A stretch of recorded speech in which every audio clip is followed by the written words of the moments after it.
पिछली किस्त में आपने पढ़ा कि हरीम एक छोटी सी लापरवाही की वजह से गिलगित की वादियों में खो जाती है। पहली बार इसे एहसास होता है कि इसने अपने घर वालों की बात ना मानकर बहुत बड़ी गलती की है। वो खुद को गैर महफूज महसूस कर रही थी। वो बाबा जानी की दी गई नसीहतों को याद कर रही थी जो उन्होंने टूर पर आने से पहले इससे की थी। इसे इस घड़ी का शिद्दत से घर वालों की याद आ रही थी। इससे अपनी हिफाजत खुद करना थी, सिर्फ अपने घर वालों के लिए। इसे सही सालिम घर पहुंचना था। वहां इसकी मुलाकात कबीर से हो जाती है जो अय्याशी में सर फहरिस्त था। वो इसके साथ होटल के कमरे में ठहरती है। इसके अलावा इसके पास कोई चारा नहीं होता। वो हर मुमकिन हद तक खुद को महफूज रखने की कोशिश करती है। अब आज की किस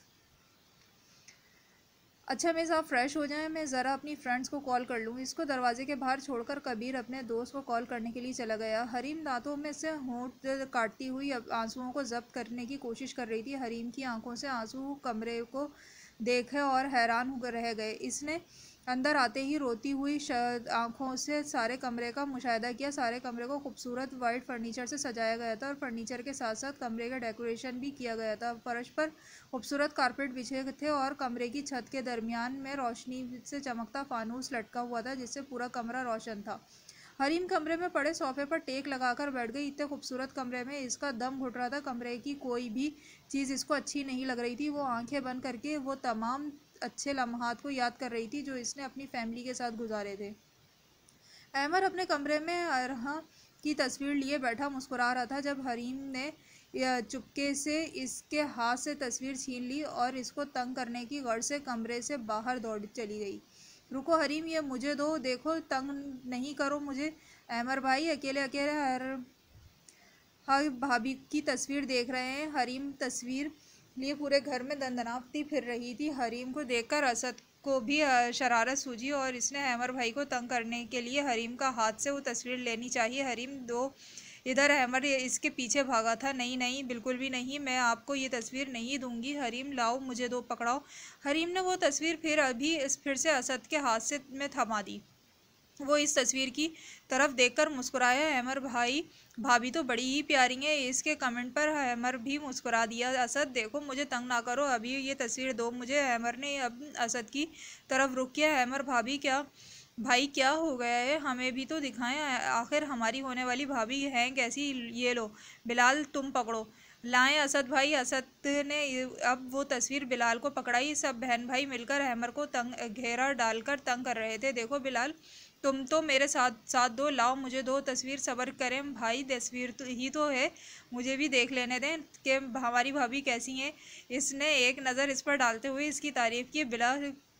बिलाल के इस तरह तारीफ करने पर हैमर के चेहरे पर एक बार फिर मुस्कुराहट आ गई। बिलाल, तुम देते हो कि नहीं, इसने एक बार एक तल्ख लहजे में कहा। भाई दे दूंगा, लेकिन पहले आप वादा करें कि आज का डिनर आप की तरफ से होगा, सबको बाहर लेकर जाएंगे। अच्छा ठीक है, अब तो दे दो। इसने तस्वीर हाथ से में पकड़ते हुए सर्द आह भरी। क्या हो गया है भाई, भाईजान, बाबा जान, भाई।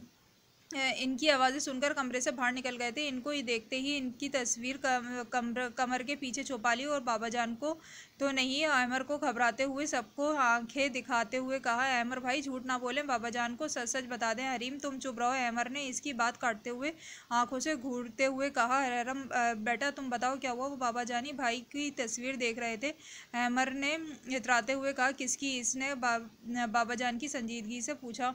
बाबा जान, मेरे पास कोई तस्वीर नहीं है, दिखाओ। अहमर, बाबा जान रहने दें, दिखाओ मुझे कहाँ छुपाया हुआ है। कुछ नहीं बाबा जान। इनके बाबा जान ने इसके हाथ से तस्वीर को पकड़ा और इसको देखते ही जरेला मुस्कुराया। अच्छा तो ये बात है, कौन है ये लड़की? इसने बाबा जान के संजीदगी से पूछा। इसके चेहरे पर तासुरात देखकर अहमर घबरा गया। वो बाबा जान यूनिवर्सिटी में पढ़ती है। इसने संजीदगी से नज़रें झुकाते हुए कहा। वो तो बरखुरदार हमसे मिलवा रहे हो? अचानक से उनके चेहरे पर मुस्कुराहट आ गई। इनके चेहरे की मुस्कुराहट देखते हुए हैमर की भी जान में जान आई। बाबा जान, आप जब आप कहें अहमर ने शर्माते हुए कहा, बाबा जान आपको पता है अहमर भाई हमें आज डिनर पर बाहर लेके जा रहे हैं। अच्छा, ये तो बहुत अच्छी बात है। अच्छा, मैं तैयार होकर आती हूँ। अहमर भाई तुम लोग भी तैयार हो जाओ, सब लोग डिनर बाहर करेंगे। वैसे भाई डिनर बहुत शानदार होना चाहिए। डिनर बहुत शानदार था। वापसी पर अहमर ने कहा, असद भाई आज तो अहमर भाई की जेब खाली करवा दी, अगली बार आपकी करवा दूंगा, ज़रा मुझे इससे बचकर रहें। अहमर ने हरीम ने उतरते हुए कहा, हरीम मैडम ऐसी नौबत ही नहीं आएगी, मैं किसी लड़की वड़की के चक्कर में नहीं हूँ, वो तो टाइम टाइम आने पर पता चलेगा। भाईजान कबीर के कदमों की चाप सुनकर हरीम माजी के से निकलकर इस कमरे में दोबारा आ गई जहाँ वो थोड़ी देर पहले छोड़कर गया था। हरीम ने अपनी आंखों खोली और घबराहट के मारे ये खड़ी हो गई। अरे अरे बैठे हैं आप, क्या सोते में डिस्टर्ब हो गई? नहीं नहीं, ऐसी कोई बात नहीं है, इसने संजीदगी से बैठते हुए कहा। इसने डरते हुए इसका नाम पूछ रहा था कि कहीं एक थप्पड़ ही ना पड़ जाए, क्योंकि इसको इसके मिजाज से बहुत सख्त किस्म लग रही थी। इसकी तरफ से कोई जवाब न मिलकर इसने अपना सवाल दोहराया, अगर आप बुरा ना मांगे तो मैं I ask you your name, I दो आपका नाम पूछ सकता हूँ? इसके सवाल पर हरीम ने एक पल के लिए इसको रोती हुई शक्ल से घूरा। कबीर इसके चेहरे के तासुरात देख लिए थे, शायद यह हकीकत में बदल रहा था। इसके दिल में ने सोचा अब पूछने जाने वाले सवाल से खुद ही शर्मिंदा हुआ था। अगर आप अपना नाम नहीं बताना चाहती तो मैं आपको फोर्स नहीं करूँगा। ये कहते ही इसने अपना कोट का कॉलर सीधा किया और डिनर पर जाने की तैयारी करने लगा जब इसका के कान में आवाज़ गूंजी, हरीम उस्मान। इसने धीमी सी आवाज़ में अपना नाम भी बताया, my name is Kabir Afandi. इसने खुद ही इसको नाम बता दिया। अच्छा, मैं डिनर करने जा रहा हूँ, आप भी मेरे साथ चलेंगे? मेरे ख्याल में आपने को भी भूख लगी होगी। नहीं, आप जाएं, मुझे भूख नहीं लग रही, इसने नज़रें चुराते हुए कहा। हमें बाहर नहीं जाना, इसी होटल में रेस्टोरेंट है। अच्छा, आप के लिए खाने को कुछ लेकर आऊँ? नहीं बहुत शुक्रिया, मुझे भूख नहीं लगी। वो मुसलसल नज़रें चुरा रही थी। शुक्रिया, आप जाएं। Okay as you wish. अच्छा हरीम आप सो जाएं, शायद मुझे आने में देर हो जाए। इसने एक पल के लिए इसकी पुश्त से इसे घूरा ताकि इसकी इतनी ज़रूरत कि इसने बेतकल्लुफ़ी से इसका नाम लिया। मेरी तरफ से तुम सारी रात ना आओ, कम अज़ कम मैं इस कमरे में अकेली रह तो सकूंगी। इसने कोई जवाब नहीं दिया और दिल ही दिल में सोचने लगी। ये कहते हुए वो कमरे से बाहर चला गया और हरीम सोफे पर टेक लगाए बैठी रही और हरीम बैठे बैठे गुम हो गई और मुसलसल रोती रही। बहुत हो रही थी कि बार बार सोच रही थी कि अगर घर ना पहुंच सकी तो इस गए घर वालों का क्या होगा। इसने अपनी बेचैनी ख़त्म करने के लिए वज़ू किया और अल्लाह के ज़िक्र दिलों को इत्मीनान बख्शता है। इसने इत्मीनान की तलाश में वो कमरे की ईशा की नमाज़ अदा करने लगी। वो गिड़गड़ा के अल्लाह से दुआ कर रही थी, अल्लाह मुझे आजमाइश से निकाल, ऐसे शख्स के साथ कमरे में तन्हा। वो बोलते बोलते खामोश हो गई और अपने हाथों से चेहरा छुपाकर फूट फूट कर रोने लगी, सिसकियाँ ले रही थी। अल्लाह मेरी आबरू महफूज है की हिफाजत करना, अल्लाह ताला मुझे जल्द से जल्द सही सलामत अपने घर में दोबारा वापस पहुँचा देना। मैं कभी ऐसी टूर पे आने की ज़िद नहीं करूँगी। अचानक कबीर कमरे में आया। हरीम के आंसू इसके रुखसार से ढल कर इसके हाथों पर गिर रहे थे। कबीर के कदमों की चाप सुनते ही वो जल्दी से जाए नमाज से उठी। कबीर को खड़ा देखकर घबरा गई। आप मुझसे क्यों घबरा रही हो? वो इसे जवाब दिए बगैर बेड की तरफ समेट कर बैठ गई। कबीर ने भी अपना कोट उतारकर सोफे पर लेट गया। ना जाने कब इसकी आंख लग गई। अचानक कबीर की को एक आवाज़ सुनाई दी। वो आवाज़ सुनते ही इसकी आंखें खुल गईं। ये किसी के रोने की आवाज़ थी। पहले तो वो बहुत घबराया और लेटे लेटे आंखें घुमाते हुए सूरत हाल का जायज़ा लिया। फिर अचानक इसकी तरफ देखने लगा जहाँ से इसको ये आवाज़ आ रही थी। ओफो हरीम, ये तुम हो? इसने गर्दन पीछे करते हुए उकताते हुए कहा, अभी तक तुम सोई नहीं हो? मैंने तुमसे कहा भी था कल तुम्हें तुम्हारी मंजिल तक पहुंचा दूंगा। इसने आंखें बंद किए इसे तसल्ली दी। मैंने कभी किसी के साथ अकेले कमरे में इस तरह रात नहीं गुजारी। वो मुसलसल सिसकियां ले रही थी। कबीर उठकर बैठ गया। नींद में होने के बावजूद वो बंद आंखों से मुस्कुराने लगा। मिस हरीम, इसे रात गुजारना नहीं कहते, ये तो फिर किससे कहते हैं? इसने रोते रोते इससे पूछा। इसने मजीद इसको कोई जवाब ना दिया। देखो बेफिक्र रहो, सो जाओ। मैं दोबारा माथे पर बाजू रखकर सो गया, लेकिन सिसकियों की आवाज़ अभी भी इसके कानों में पड़ रही थी। इस अपने सर पर स्कार्फ लिए और कंबल होने के बावजूद वो गरम शाल को अपने गिर्द लिपटे मुसलसल रो रही थी। हरीम, तुम्हारे साथ क्या मसला है?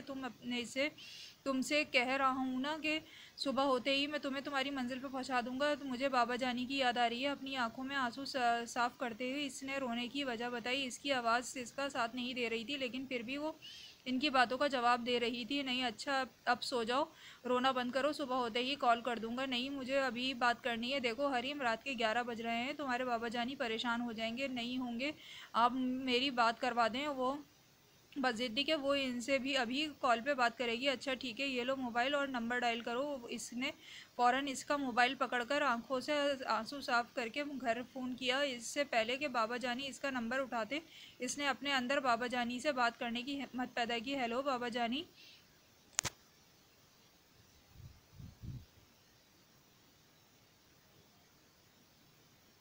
हरीम बेटा, तुम अभी तक सोई नहीं? बाबा जानी, मुझे नींद नहीं आ रही थी।